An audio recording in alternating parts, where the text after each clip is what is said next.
The hum of conversation and the clinking of fine crystal filled La Fontaine, an upscale restaurant in downtown Raleigh, North Carolina. The warm glow of chandeliers reflected off polished mahogany tables, the air rich with the scent of aged wine and freshly seared steak. A pianist in the corner played smooth jazz, adding to the elegant ambience. At first glance, it was just another bustling Friday night. But in mere moments, the night would take a turn no one expected. Maggie Carter, a 25-year-old waitress, moved swiftly between tables, her uniform crisp, her posture practiced. She wasn't just serving meals, she was surviving, working late shifts to pay rent, saving whatever she could while quietly nursing a dream she rarely spoke of. She wasn't just a waitress. She was a musician, a pianist whose fingers had once danced across ivory keys like poetry in motion. But no one at La Fontaine knew that. And then, the door swung open. A hush rippled through the room as Ethan Wallace entered. The air seemed to shift around him, tension crackling like static electricity. He was tall, sharp-dressed, and exuded the kind of wealth that made people sit up a little straighter. A powerful investor, a man whose reputation preceded him, ruthless in business, ruthless in life. The kind of man who enjoyed watching others squirm. If you love stories of resilience, power struggles, and unexpected triumphs, make sure to subscribe to RVM, Black Struggles. We bring you stories that inspire, challenge, and move you. Trailing behind him was a group of equally polished, self-important companions, laughing a little too loudly, their expensive watches glinting under the soft light. Ethan led them to the finest table in the house, his presence demanding attention. The staff exchanged wary glances. Everyone knew Ethan was a man who played games, and tonight, someone was about to become his next amusement. Maggie didn't have time to care. She had a job to do. She approached his table, balancing a tray with practiced grace. "Good evening. Can I get you started with anything?" Her voice was polite, neutral, the kind of tone that kept the night moving. Ethan leaned back in his chair, eyes scanning her like a wolf sizing up prey. Then, suddenly, a smirk. "Maggie, huh?" he said, reading her name tag. "You look like someone with hidden talents." A strange tension filled the air. Maggie's grip on the tray tightened, but she kept her expression smooth. "I just work here," she replied, keeping it professional. "Now it's your turn. If you enjoyed this opening, hit the like button and comment below. Type 1 if you loved it, 0 if it wasn't your style, or subscribe if you just want to hear more stories like this." Ethan chuckled, exchanging glances with his friends. "Oh, come on. A girl like you must have a dream. What do you do when you're not carrying plates?" Maggie hesitated. There was something unnerving about the way he asked, as if he already knew the answer. She didn't like it. "I play piano," she admitted, keeping her response brief. Ethan's smirk widened. "A pianist, huh? How interesting." He turned to his friends, loud enough for other diners to hear. "You know, I love a good performance. What do you say, Maggie? Why don't you play for us?" Maggie blinked, caught off guard. The room seemed to still. Other guests looked over, sensing the brewing spectacle. "I appreciate the offer, but I'm here to work," she said carefully, hoping that would be the end of it. But Ethan wasn't the type to take no for an answer. "Oh, come on," he said, leaning forward, amusement dancing in his eyes. "We've got a perfectly good grand piano right there." He gestured to the sleek black instrument in the corner. "Let's see if you're the real deal or just another dreamer too afraid to take a chance." The laughter from his table stung more than his words. It wasn't a request. It was a challenge. A public spectacle, designed to humiliate. Maggie could feel every pair of eyes in the restaurant on her, waiting. Was she going to back down? Or was she going to rise to the occasion? For a long moment, she stood frozen. The weight of past failures, of years spent watching others chase their dreams while she served theirs, pressed down on her like an anchor. Then, slowly, she turned her gaze to the piano, and made her choice. "Fine." Her voice was steady, her hands tightening into fists. "I'll play." The smirk on Ethan's face faltered for a fraction of a second. He hadn't expected her to accept the challenge. But it was too late now. As Maggie took her first step toward the piano, the entire restaurant held its breath. No one knew what was coming next. But they were about to find out. Maggie's footsteps felt heavier with each step toward the piano. The restaurant's polished floors gleamed beneath the chandelier's glow, reflecting the eyes locked onto her, some curious, some skeptical, and some waiting for her to fail. Ethan leaned back in his chair, swirling his whiskey, a smug smirk tugging at his lips. He had seen this before, people folding under pressure, crumbling under the weight of their own unfulfilled ambitions. He was expecting Maggie to be no different. But Maggie Carter wasn't just any waitress. She wasn't born into wealth. She didn't grow up with grand expectations. Instead, she grew up in a small, forgotten town in South Carolina, where dreams were a luxury most couldn't afford.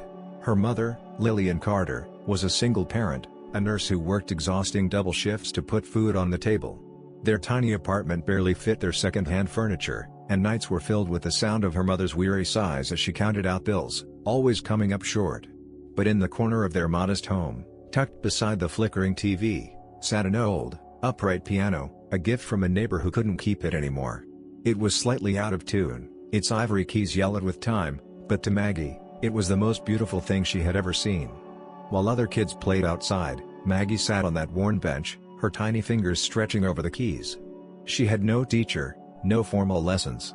Instead, she taught herself, listening to the radio, mimicking melodies, borrowing sheet music from the library.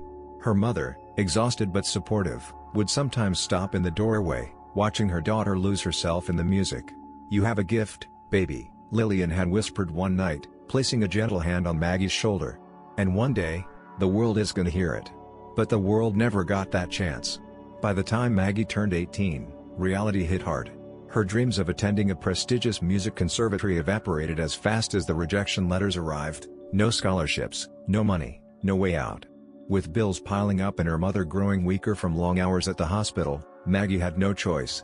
She packed away her ambitions along with her sheet music and traded them for something more practical: waiting tables, surviving, paying the rent one tip at a time. Yet, no matter how many times she told herself that music was just a childhood fantasy, it never left her. That's why she had taken the job at Fontaine. Not just for the paycheck, but because of the grand piano in the corner, the one she had only ever touched when the restaurant was empty. She never played for an audience.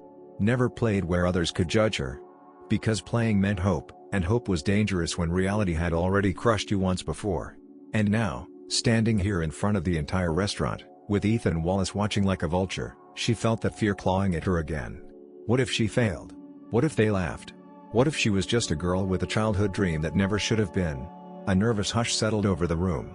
A waiter cleared his throat. Someone at a nearby table whispered, "Is she actually going to play?" Maggie placed her hands on the keys. They felt cold. Foreign. Like they didn't belong to her anymore. Then, Ethan chuckled. "You can still back out," he said smoothly, loud enough for the entire restaurant to hear.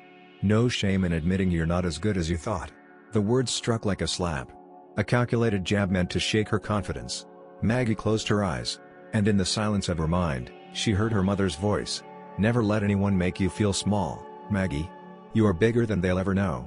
Her fingers flexed. She inhaled. And then, she played. The first note was soft, hesitant, like a whisper testing its own voice. But as she continued, the melody grew stronger. She wasn't playing for Ethan. She wasn't playing for the restaurant. She was playing for herself. And no one, not even Ethan Wallace, was going to take that away from her. The first notes drifted into the air, tentative, fragile, like the faintest breath of wind stirring through the room. At first, it seemed as if nothing had changed. The restaurant still hummed with soft conversations, the occasional clink of silverware against porcelain. But then, something happened. Maggie's fingers, stiff from months, no, years, of neglect, suddenly remembered. The muscle memory, buried under shifts of exhaustion and unpaid bills, came rushing back. She played not as a waitress, not as a struggling dreamer, but as the girl who once spent nights lost in the glow of her mother's old piano. A ripple passed through the room. Conversations faltered. One by one, people stopped eating, stopped drinking, stopped talking. And then, there was silence. Complete, utter silence. Even Ethan, who had leaned back in his chair with that ever-present smirk, sat forward now, his eyes narrowing slightly. But Maggie wasn't playing for him. She wasn't playing for anyone except herself. She let the music guide her, her fingers moving with the confidence she hadn't felt in years. Each note resonated deep within her chest, not just sound, but feeling. She wasn't just performing. She was speaking, telling a story that only music could translate. But suddenly, her hands faltered. It happened so fast that most people wouldn't have noticed, but Ethan did. For the first time since she sat down, doubt crept in. She felt the weight of the room pressing against her back. The realization that she was no longer just an anonymous waitress at Fontaine, she was being watched. Judged. The old fears clawed at her, whispering, "What if I fail? What if I'm not good enough? What if all these people see through me and realize I'm just an imposter?" Her hands hovered over the keys, uncertainty freezing her in place. And then, Ethan chuckled. It was quiet, but in the heavy silence of the restaurant, it cut like a blade. Maggie's breath hitched. She turned her head slightly, catching a glimpse of his smirk, the same smug, infuriating look he had given her before. It was then that she understood. This wasn't just entertainment for him. This was a game. He wasn't impressed. He wasn't moved. He was waiting for her to break. That smirk said, "Go ahead. Prove me right. Show everyone that you don't belong here." The humiliation burned like fire in her chest. But beneath it, beneath the fear, beneath the anger, something else stirred. It was the same fire that had pushed her to learn the piano in the first place. The same fire that had kept her going when doors slammed in her face, when scholarships fell through, when she had to trade sheet music for a uniform and apron. It was pride. And Maggie Carter had just made a decision. She wasn't going to be Ethan Wallace's joke. She wasn't going to let him win. She was going to take this moment and make it hers. Maggie pressed her fingers back to the keys, and this time, when she played, it wasn't hesitant. It was powerful. It was bold. It was her. And the smirk on Ethan's face? For the first time that night, it was gone. Maggie's fingers danced across the keys, no longer cautious, no longer restrained. This wasn't just music anymore, this was defiance. The melody swelled, rich and commanding, filling every corner of the restaurant. The jazz pianist who had been playing earlier stood near the bar, his mouth slightly open, arms folded as he watched. A waiter carrying a tray froze mid-step. The chatter, the clinking of glasses, the ambient noise of Fontaine, all of it disappeared. Maggie wasn't just playing anymore. She was telling a story. A story of a little girl who had stayed up past bedtime, playing an old, battered piano while her mother dozed off in exhaustion after another grueling shift. A story of stolen moments, playing in church recitals, the quiet applause of a few close friends who believed in her. A story of rejection letters, of struggle, of nights spent wondering if she should just let the dream die. But most of all, this was a story about never letting someone else define her worth. She played like her life depended on it, because in some ways, it did. And the audience felt it. The tension in the room shifted. The expressions on people's faces changed, from amusement, to intrigue, to something deeper. The once bored couple in the corner had leaned in, eyes locked on her. The group of businessmen who had been discussing stock prices now sat silent, their glasses of whiskey untouched. Even the waitstaff, people who had worked with Maggie for months, stood near the kitchen doorway, watching with quiet awe. And Ethan? For the first time that night, he had nothing to say. His fingers drummed against the table, his jaw clenched just slightly. His entourage had fallen silent, no longer grinning, no longer entertained. Because Maggie Carter wasn't entertaining them. She was commanding them. And then, just as suddenly as it had started, the final note lingered in the air. A breathless second passed. Then another. And then, the entire restaurant erupted into applause. It wasn't just polite clapping. It was thunderous.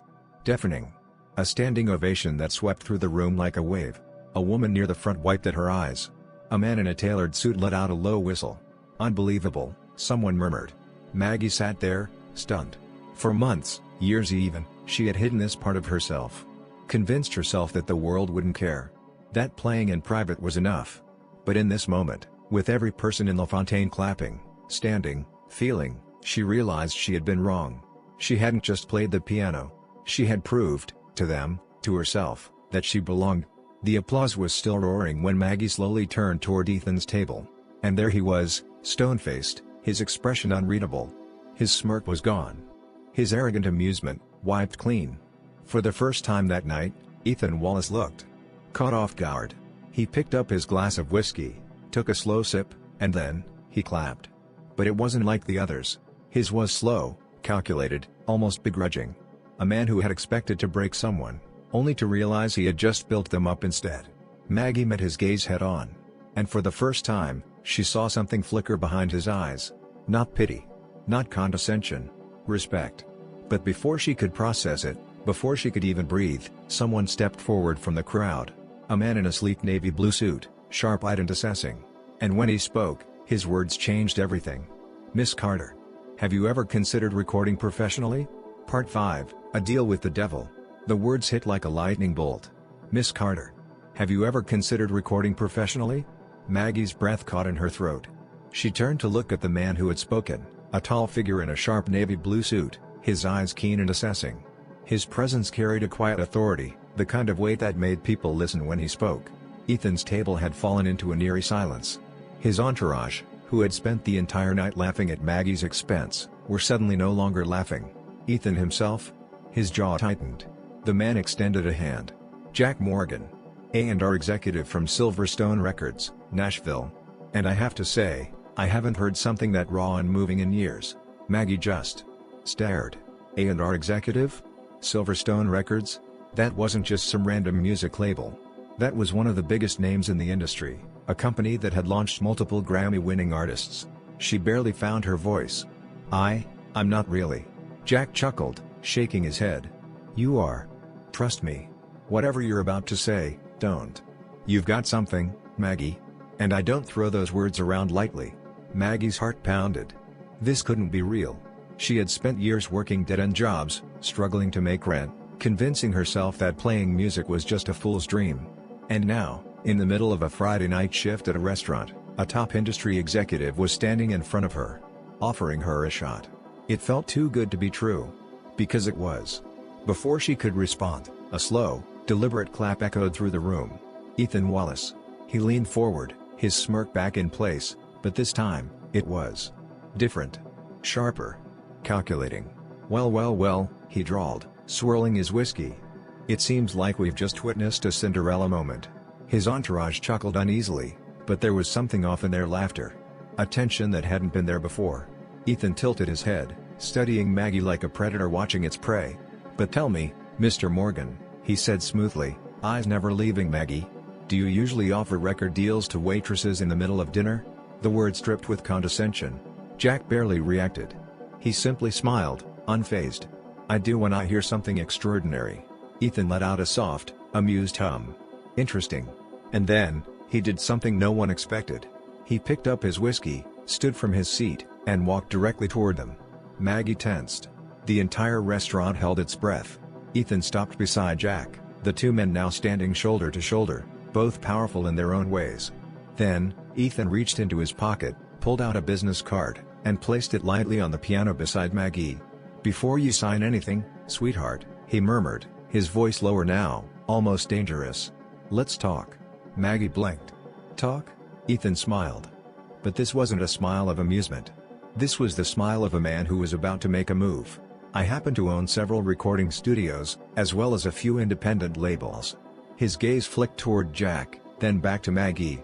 And unlike Silverstone, I can offer you full creative control. No industry politics. No contracts that will own your voice. Just you, doing what you love. Think about it. Maggie's stomach twisted. This was a game. Two powerful men. Two drastically different offers. One, from Jack Morgan, a legitimate music executive with industry prestige. The other, from Ethan Wallace, a manipulative, ruthless billionaire who never made an offer without expecting something in return. Jack laughed softly, shaking his head. Really, Wallace? You don't even work in the music industry. Ethan took a slow sip of his whiskey, not even looking at him. I do now. The weight of the moment crashed down on Maggie like a tidal wave. A standing ovation, a career-defining opportunity, and now a high-stakes power play, all in the span of 10 minutes. Her fingers clenched against her dress. This was everything she had ever wanted. But at what cost? And worse, what if Ethan wasn't offering her an opportunity? What if he was offering her a trap? The words hit like a lightning bolt. Miss Carter. Have you ever considered recording professionally? Maggie's breath caught in her throat. She turned to look at the man who had spoken, a tall figure in a sharp navy blue suit, his eyes keen and assessing. His presence carried a quiet authority, the kind of weight that made people listen when he spoke. Ethan's table had fallen into an eerie silence. His entourage, who had spent the entire night laughing at Maggie's expense, were suddenly no longer laughing. Ethan himself? His jaw tightened. The man extended a hand. Jack Morgan. A&R executive from Silverstone Records, Nashville. And I have to say, I haven't heard something that raw and moving in years. Maggie just stared. A&R executive? Silverstone Records? That wasn't just some random music label. That was one of the biggest names in the industry, a company that had launched multiple Grammy-winning artists. She barely found her voice. I'm not really. Jack chuckled, shaking his head. "You are. Trust me. Whatever you're about to say, don't. You've got something, Maggie. And I don't throw those words around lightly." Maggie's heart pounded. This couldn't be real. She had spent years working dead-end jobs, struggling to make rent, convincing herself that playing music was just a fool's dream.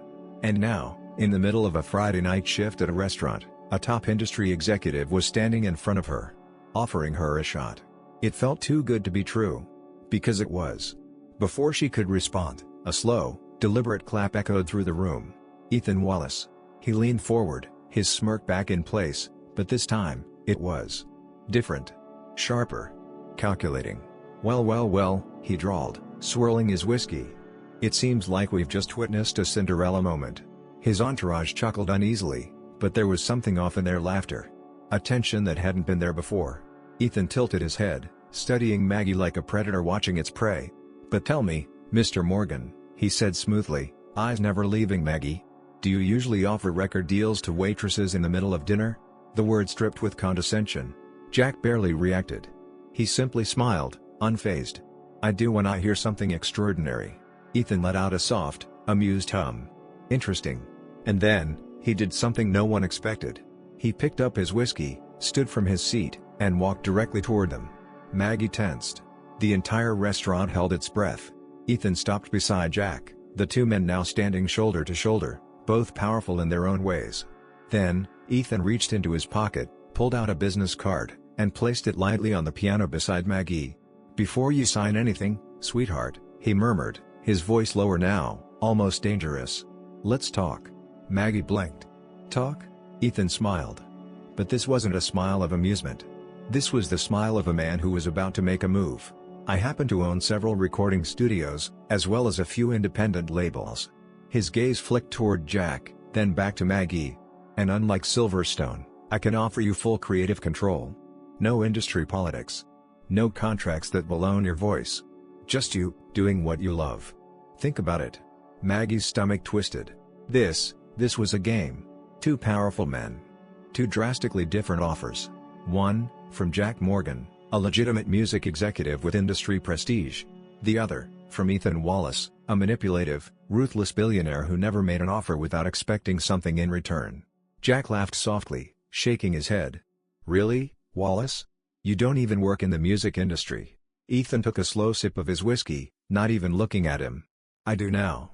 The weight of the moment crashed down on Maggie like a tidal wave.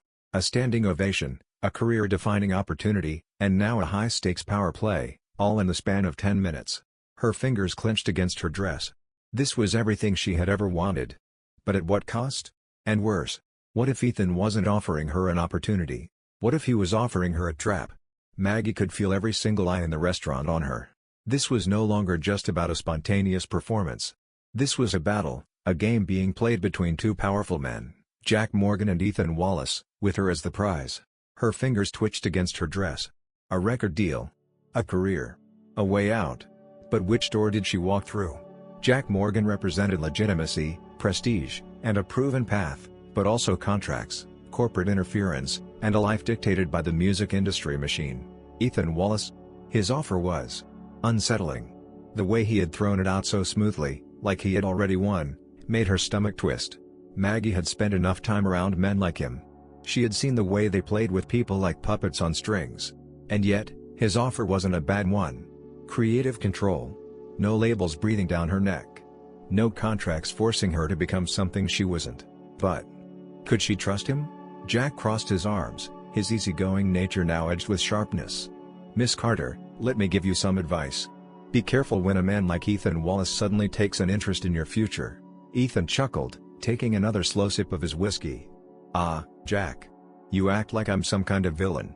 He turned his gaze to Maggie. "I'm simply a businessman who recognizes potential. And you, sweetheart, have more than potential. You have power. I just want to make sure you're the one holding the reins." Maggie's heart pounded. The way he spoke, so smooth, so certain, made it hard to tell if he was lying or if he truly believed every word. She hesitated, her pulse thrumming in her ears. She had to choose. "Why me?" she asked suddenly, directing the question at Ethan. "You don't even know me." Ethan smirked. "I know enough. I know that you just captivated an entire room of people who paid hundreds of dollars for dinner, and you made them forget about their overpriced wine and filet mignon. I know that Jack wouldn't be standing here if he didn't think you were valuable. And most of all," his smirk deepened, but his eyes darkened, "I know that you're at a crossroads, Maggie. And I like betting on people when they're at their most vulnerable." The honesty of it, the raw, unapologetic truth dripping from his words, made her shiver. Jack scoffed. "See? There it is. He doesn't want to help you. He wants to own you." Ethan let out a low chuckle. "And what about you, Jack? What's your cut? You're not offering her a golden ticket out of the kindness of your heart." The tension between them was suffocating. Maggie looked between them, her mind spinning. Both men were right. And both men were wrong. Jack's label would give her a legitimate shot, but it could also chew her up and spit her out. Ethan's offer was tempting, but she knew the devil never made fair trades. And then, the moment that changed everything. A waiter rushed up to Maggie, whispering frantically in her ear, "Maggie, you need to come to the back. Now. It's your mom." Her world tilted. "What?" Maggie barely got the word out before shoving past them, her feet moving on autopilot. She raced through the kitchen, past the swinging doors, until she saw her mother's face on the small restaurant phone screen behind the counter.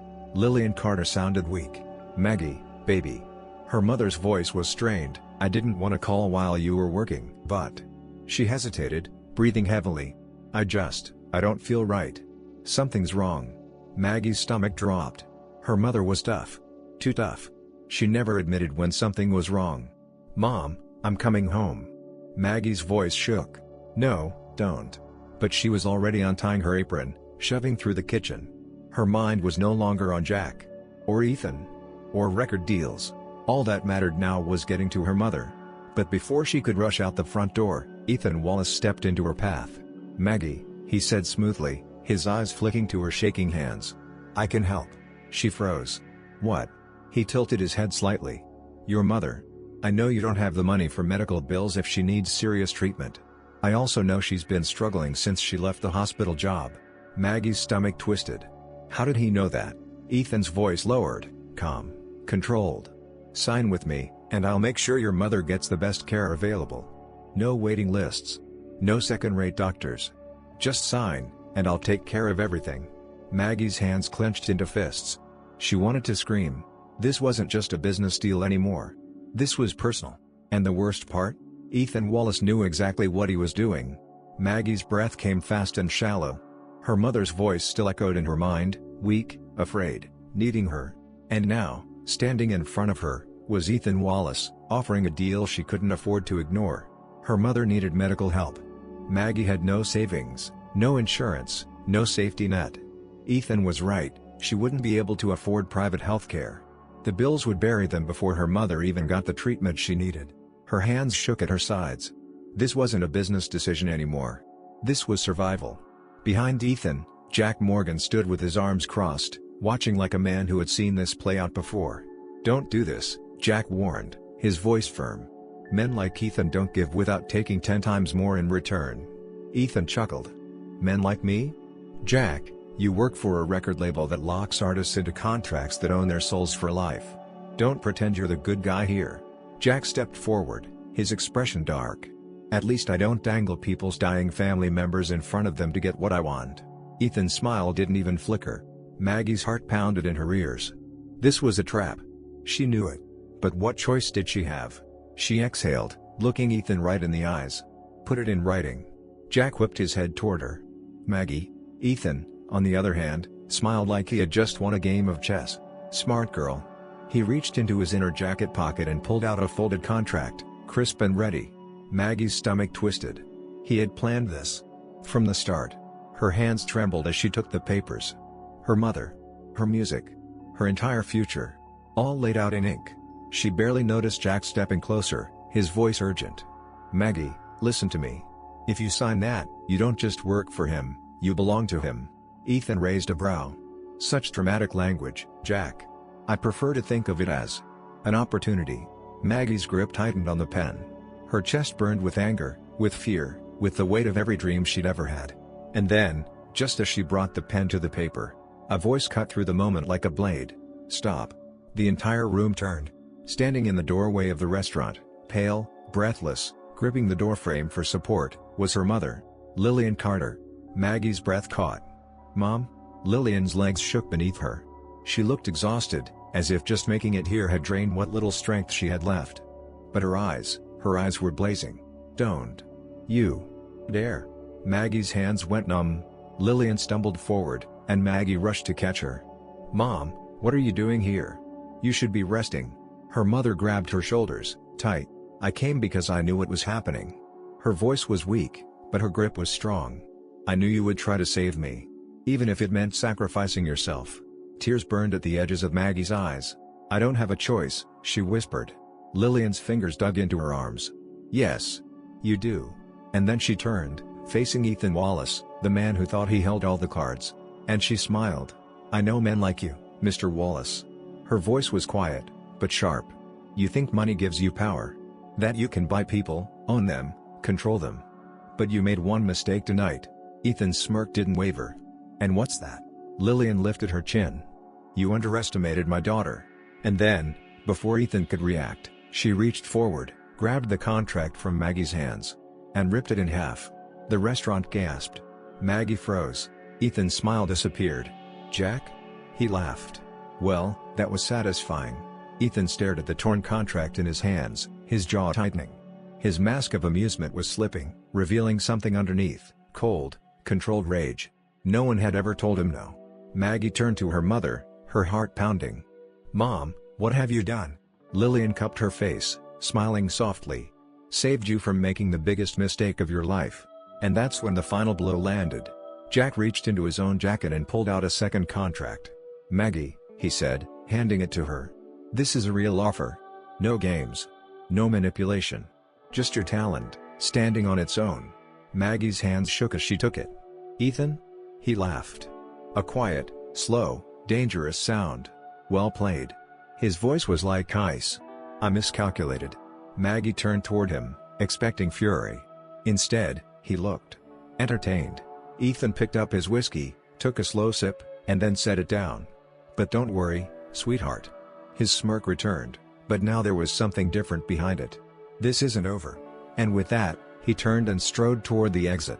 His entourage followed, but not before one of them, a younger man who had been quiet most of the night, paused by Maggie's side. "For what it's worth," he said softly, "you really are incredible." Then he was gone. The restaurant erupted in applause. Maggie clutched her mother's hand, her chest heaving, her mind spinning. She had just gone to war with a billionaire.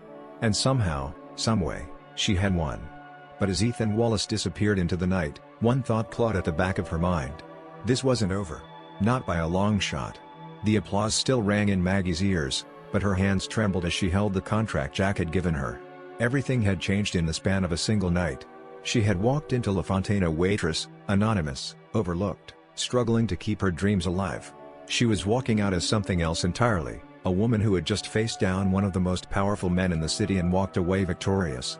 But at what cost? Her mother squeezed her hand, her grip weak but full of warmth. "It's your choice now, baby," Lillian whispered, looking at the contract. Not his. Jack Morgan, still standing nearby, gave her a small smile. "I meant what I said, Maggie. You're something special. I won't lie to you, the industry isn't easy. It'll chew you up if you're not careful. But I believe you have what it takes to survive it." Maggie let out a shaky breath, staring down at the papers in her hands. For so long, she had let fear dictate her choices.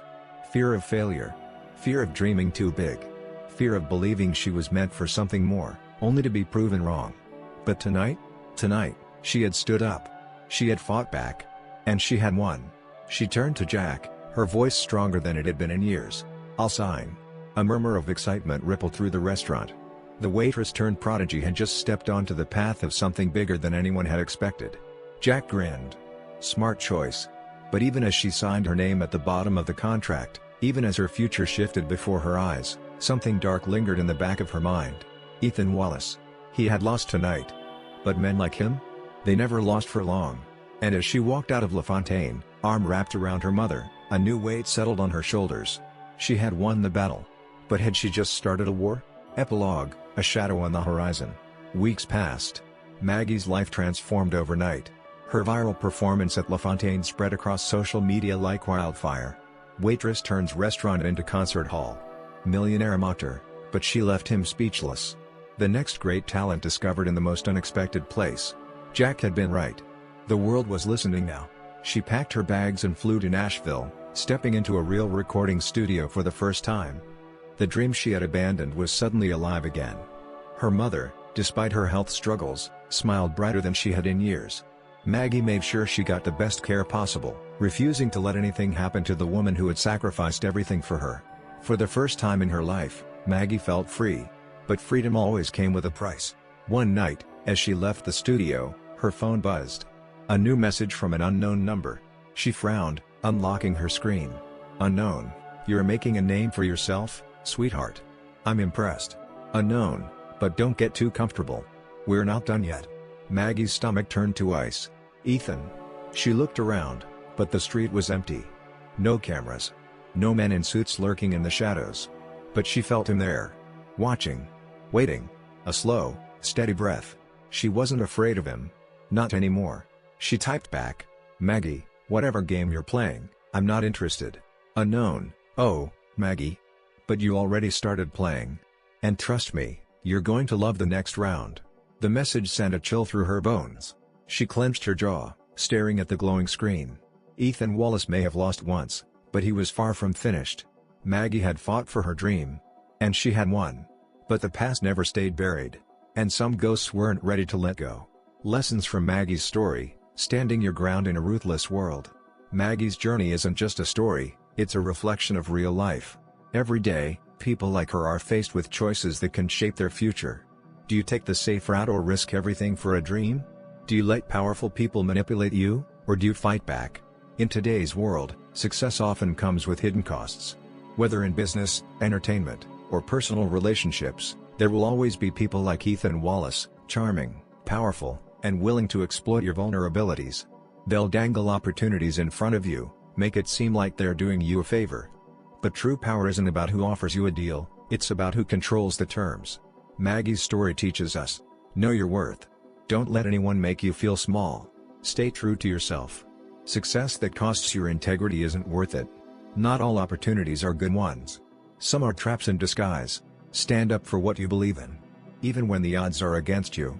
At the end of the day, your talent, your resilience, and your principles are what truly define you. Never let fear, or a powerful name, make you forget that.